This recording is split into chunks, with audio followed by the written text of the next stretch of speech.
ఆంధ్ర తెలంగాణ సరిహద్దుల్లో గోదావరి వరద కరకట్ట రక్షణ గోడ కూలిన ఘటనపై ఇప్పటికీ చర్చలు కొలికి రాలేదు.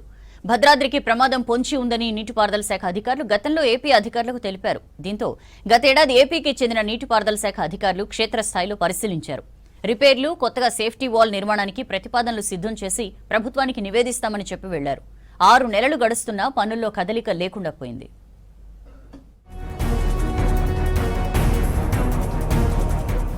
ఆంధ్రప్రదేశ్ ప్రభుత్వం నిర్లక్ష్యంతో తెలంగాణకు నష్టం జరుగుతోంది. ఏపీ అధికారులు క్షేత్రస్థాయిలో పరిశీలన తరువాత వెంటనే నిధులు మంజూరు చేస్తారని ఎదురుచూసినా భద్రాద్రి వాసులకు నిరాశ ఎదురైంది. రక్షణ గోడ కూలిందని వెంటనే చర్యలు తీసుకోవాలని తెలంగాణ నీటిపారుదల శాఖ ఎస్ఈ, ఏపీ నీటిపారుదల శాఖ అధికారులకు లేఖ రాశారు. అయినా ఏపీ అధికారులు నిమ్మకు నీరెత్తినట్లు వ్యవహరిస్తున్నారు. మరో 5 నెలల్లో గోదావరి వరదల సీజన్ రానున్న టైంలో ఇప్పటివరకు ఎలాంటి కదలిక, రక్షణ చర్యలు చేపట్టకపోవడంతో స్థానికులు ఆందోళనకు గురవుతున్నారు.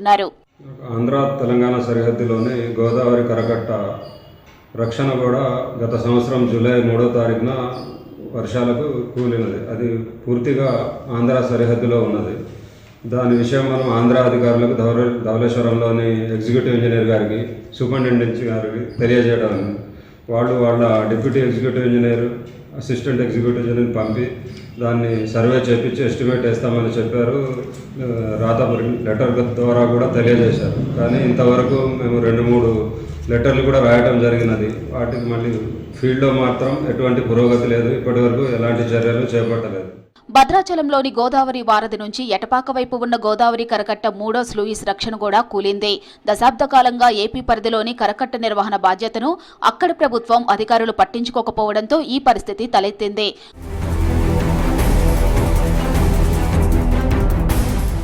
భద్రాచలం వైపు గతంలో నిర్మించిన దక్షిణ గోడ కొద్దిగా ఒరిగింది. ఇదే సమయంలో కరకట్టపై భాగంలో బీటలు వారింది. తెలుగు రాష్ట్రాల సరిహద్దుల్లో ఉన్న భద్రాచలం వరద కరకట్ట, దానిపై ఉన్న రక్షణ గోడ నిర్వహణపై అధికారులు పట్టించుకోకపోవట్లేదు. అంతర్రాష్ట్ర సమస్యగా మారడంతో ఇరు రాష్ట్రాల అధికారులు ఒకరిపై మరొకరు నెపం వేసుకుంటున్నారు. ఇరు రాష్ట్ర ప్రభుత్వాలు పొంచి ఉన్న ప్రమాదంపై చర్యలు తీసుకోకపోవడంతో స్థానిక ప్రజలు ఆగ్రహం వ్యక్తం చేస్తున్నారు. నోరు మెదపకపోవడంపై తెలంగాణ ప్రజలు ఆగ్రహంగా ఉన్నారు.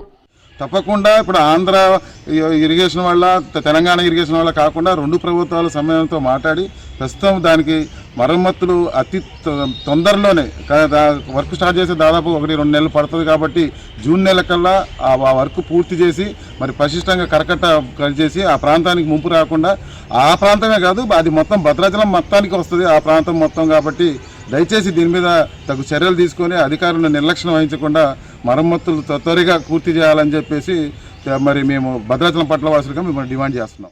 భద్రాచలం చుట్టూ గోదావరి ఉంది. వరద ఉప్పొంగితే భద్రాచలం వాసులు అడుగు బయటపెట్టే పరిస్థితి ఉండదు. భద్రాచలం మొత్తం వరదల సమయంలో అతలాకుతలం అవుతుంది. భద్రాచలం మీదుగానే ఆంధ్ర వాహనాలు రవాణా కొనసాగిస్తాయి. సొంత రాజకీయ ప్రయోజనాలతో పాటు పార్టీని బలోపేతం చేసే విధంగా ప్రయత్నాలు తప్ప స్థానిక ప్రజల ఇబ్బందులను అధిగమించే విధంగా కార్యాచరణ రూపొందించడం లేదు రాజకీయ నేతలు. బీజేపీ కనీసం దేశంలో 2వ అయోధ్యగా పేరుగాంచిన భద్రాచలాన్ని కనీసం పట్టించుకోవడం లేదు. ఎన్నడూ భద్రాచలం ఆలయాన్ని కాపాడటం కోసం, వరద నివారణ చర్యలు చేపట్టడం కోసం కనీసం ప్రయత్నం చేయదనే ఆరోపణలు ఉన్నాయి.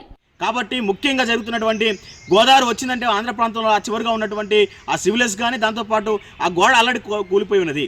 మళ్ళీ జూన్ జూలై రాబోతా ఉంది. అప్పటికప్పుడు చేసేదానికంటే ఈ సమ్మర్లో ఏమున్నా సరే మొత్తం కూడా ఆ కరకట్ట మరమ్మతులు చేయాలి. అట్లా గోడ కూడా నిర్మాణం చేయాలి. దాంతోపాటు సివిలెస్ మొత్తం కూడా ప్రతిష్టం చేయాలి.